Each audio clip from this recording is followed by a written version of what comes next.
I told 50 he ruined New York hip hop. He spun it back around on me talking about I ruined New York hip hop, and then all of his fans and fanatics ran with that. But first it was 50 Cent who ruined New York hip hop. Y'all know. Nobody wanted to work together. People who was already popping in the city was like, everybody was hemming and hawing and soft shoeing because nobody wanted to work together because 50 Cent was so popping. So that's where that narrative comes from. Now, Rosenberg, if we were to really go through the documentation of the amount of opportunity given to New York rappers in my term or in my tenure at Hot 97, how do you think I would fare when you really grade it? It's not even true that 50, quote unquote, ruined New York hip hop, but he did it more than you did. Neither of you did, by the way. The problem was riding. And people I did it again. It's people copycatting other people. And when New York lost its creativity and wanted to start sounding like the South, that to me is when things fell off a cliff. It really wasn't about any program director or one artist. It was about lazy people, lazy DJs too. Lazy DJs who were like, the hot thing's Atlanta. But one, I also think to some degree you would factor in there the internet.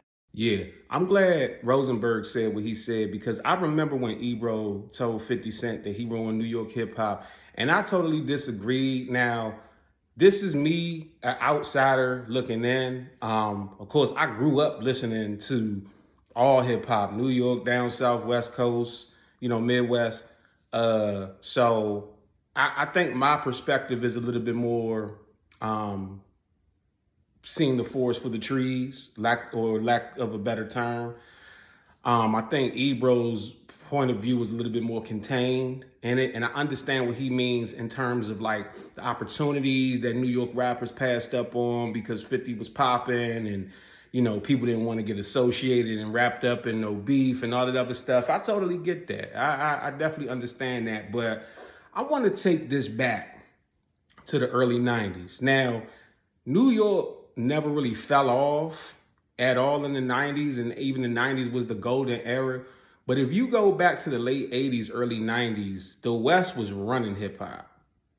And so when 50 Cent came out and went mainstream, when he dropped Get Rich or Die Trying, it was a very special time in hip hop, because at the same time 50 Cent dropped Get Rich or Die Trying, we also had Lil Wayne dropping The Carter. We had T.I. dropping his stuff. We had Lil Jon dropping his shit.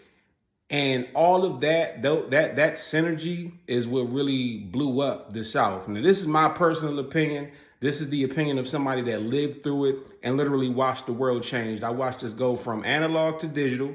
I watched this go from pre-internet to actually having the internet. And I watched hip hop go from New York to the West, back to New York, to down South, and to where now it's just wide open. I think that New York hip hop itself being ruined per se, I think Rosenberg does have a point that a lot of artists tried too much to sound like Southern artists because that's what was popping, and even trying to merge styles. Now you have somebody like Nori, who was like the first one to actually collab with Southern artists. You got Dipset, who had no problem working with anybody from the South, and it was natural. It's not like they was trying to force that sound. You know what I'm saying? Like a lot of New York rappers was trying to force that sound, and it just didn't compete. And I think that if everybody, to Rosenberg's point, if they had just focused on sticking to the sound that they were comfortable with and that they were used to, it would have been, it would have been a lot better for them. I think, when you look at artists like Jay-Z, right? You see Jay-Z start to venture out a little bit more and do more Southern sounding songs. And it's not that he was trying to sound like he was from the South, but the tempos were slowed down, you know what I'm saying? And okay, Timberland, I need you to, dirt off your shoulders. You know what I mean? Like you had that whole thing going on. But so I definitely see that aspect of the rappers from New York trying to sound like what was popping on the radio, which was the South.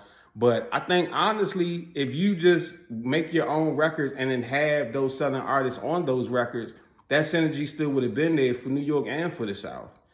But I think it was just a natural progression that was going to take place anyway, because everybody had their time. The West had their time. New York started this shit, so they had their time. The South had their time.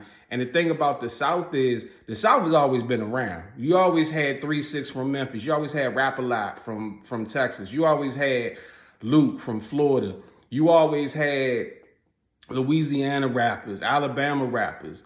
But everybody coming together collectively and representing the South. The camera's picking up the skull on my shirt. That's funny.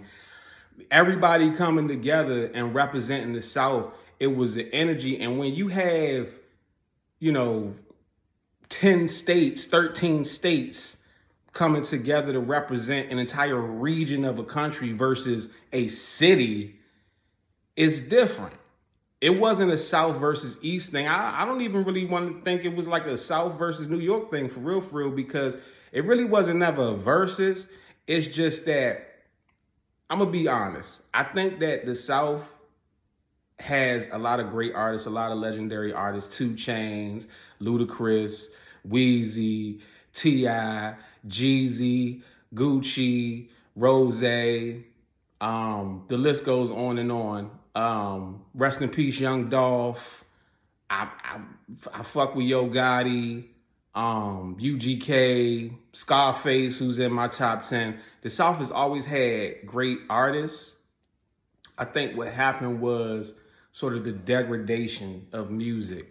Shouts to Soulja Boy. Soulja Boy was really the first rapper to do a lot of stuff that he did. If there was no Soulja Boy to utilize the internet the way that he did, I would not be known like how I am. Now, would I be known without Soulja Boy? Probably, because somebody would have did it. Maybe I would have been the one to do it. You know what I'm saying? I wish I did it back then, because I would be a super duper multi-millionaire now, had that been the case. But I think that there was also an agenda to dumb hip hop down. If y'all remember, there was a list of videos that BET, or artists rather, that BET was not allowed to air. I remember Ice Cube was on that list. I want to say Tribe Called Quest, Common. It was Lupe, I think, was on that list. And there's definitely an agenda in hip hop to dumb us down and ratchet us out. I wholeheartedly believe that as a black man. You see it happening now. All this ratchet music that these women are putting out. And I'm not blaming the women. I'm blaming the system that only puts out those women. I'm not mad at ratchet music. I'm not mad at music that degrades, because music is art and it's all about the balance of it all. But they promote the toxic music and don't give us the actual good home cooked meals. All they give us is microwavable boo stuff.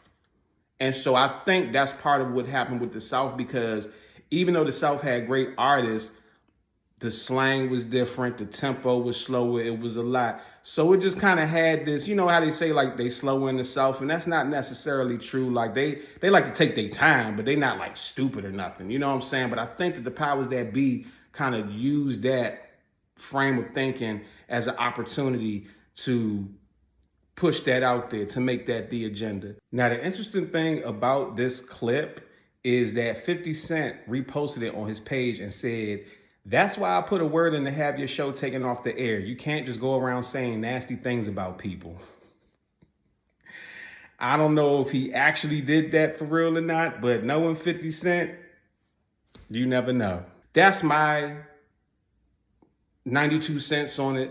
Guys, let me know what you think in the comment section. You got a business, you got a brand, you got music. Nobody knows you exist and you need exposure. DM me or email me right now, bookingcranklucas@gmail.com, to get the exposure that you need, and I will share your content on my platform. I got 850,000 subscribers on YouTube. I got 450,000 followers on Instagram. I have the audience that you need to get your content in front of. And right now, I'm running the holiday special, so you can get all this exposure for the low. Hit me up right now. I got you.